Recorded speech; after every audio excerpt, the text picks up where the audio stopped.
Taking care of your nervous system. This one has to upregulate before getting on camera, and I sit still. I'm jumping around. And they're just sitting and watching me meditating. Mine needs to settle. So. And that's so much of what our scar care is about. Yeah. What does queerness and pleasure have to do with scar care? Pleasure.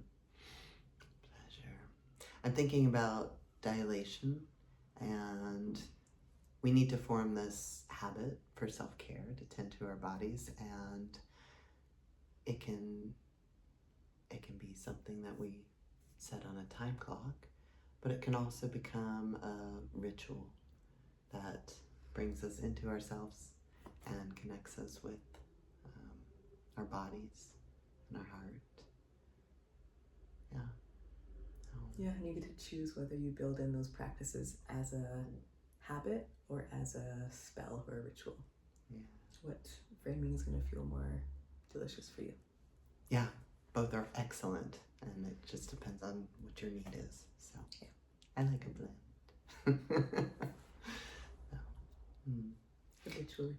Habitual. It's true.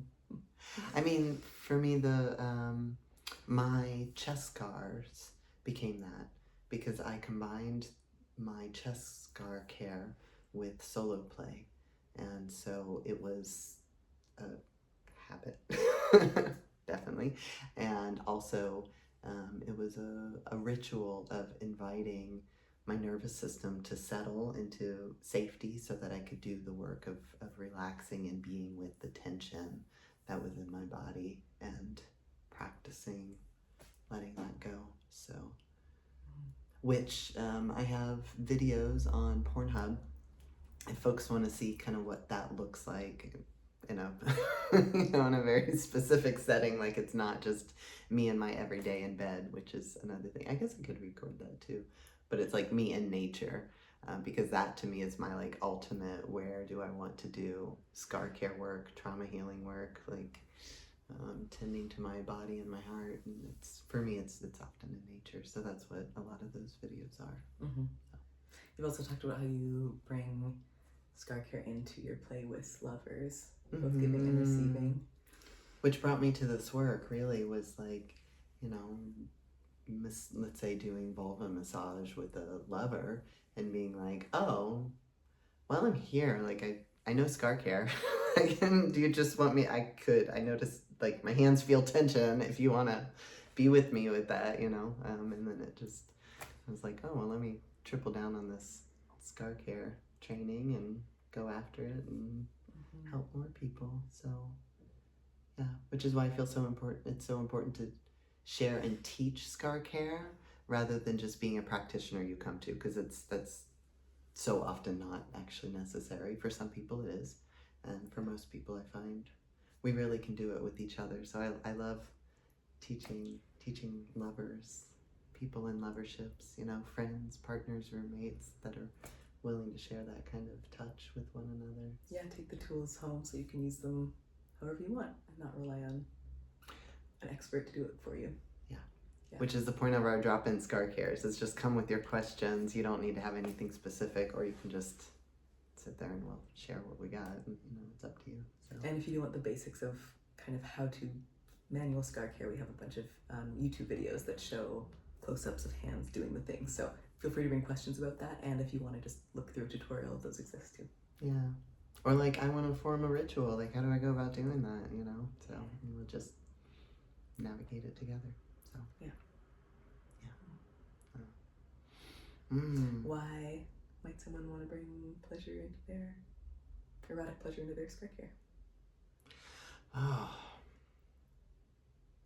I think about the nervous system really is built to run between this gamut of connection and protection, and it's there's multiple different types of bodies within this physical frame, and so they're not always in sync at the same time, protection and connection. And our nervous system as a whole, from our brain to the sensories in our hands to whatever else is going on, really is more apt to find access to stretch when there's also a sense of safety. So we want to kind of build a combination of. So our work is really focused on finding safety, and pleasure can be a really beautiful way of doing that. For me, in erotic queerness has been my way of finding safety in my body and heart and mind, to then go in and do the stretching and the pulling, and also with the practices of noticing somatics of like, oh, when I, like for me, when I pull over here, I feel it here, so I need a sense of like safety and calm and relaxation for me in order to be with that noticing, rather than being concerned about the other person, or the way my shoulder is kind of being a little wonky right now, or like we want to get all of those things out of the way of concern, so we have safety enough to be able to be with, like, let me really sink into what I notice here. So, and like, oh, right there actually it's more flexible than it was last week. Can I give it a little more stretch, and again, I'm feeling it over here. So those are the kind of things we're looking for. Yeah. Another really beautiful example of how those can interplay is, say someone has a cesarean section scar, which cuts through many different layers of tissue. So there's scar tissue on top of scar tissue, and that can often kind of indirectly cause back pain over time, and those connections aren't always understood. So if you have a lover who has a C-section scar and back pain, why not start with a warming, grounding, lower tummy massage, and that can both lead to a sense of safety and connection and relaxation for the scar care and for whatever erotic play you have coming up. They can go together. Yeah, holistic care. Yeah. So I think blending the body care with the erotic, for me, is, I think the first massages I ever had were that. So I just sort of thought that was a holistic body care. Erotic massage included body care. And I've learned since that is that's not always the case. Sometimes it's just an erotic massage, which is awesome too. And to be able to bring in your subtle body and your heart body and your physical body and your erotic body, and be able to weave the magic of pleasure and tending, all in one, is a really cool. Yeah, that's why we do this. Yeah, moving away from this Cartesian separation of, you can deal with your eroticism over here and your body over here, and this is therapeutic and this is erotic, which we understand that exists for reasons and necessities of that as well. And in your relationships where you can negotiate those things, why not play if that seems fun and interesting to everyone involved? Yeah, which obviously we think it is. So we'd love to find other people who do too. So yeah, that's awesome. So if any of that sounds interesting, or you have questions, whether it relates to pleasure and queerness or something else, come to the drop-in. It's on Saturday. You can come and go as you wish. It's not a class or a lecture. It's just a space to bring whatever you're working with. We're so happy to chat with whatever is in the room. November 1st of 2025. Yeah. In case you're watching this 3 years from now. Yeah. So new scars. And if so, message us for recent dates. Yeah. Sorry. That's fine.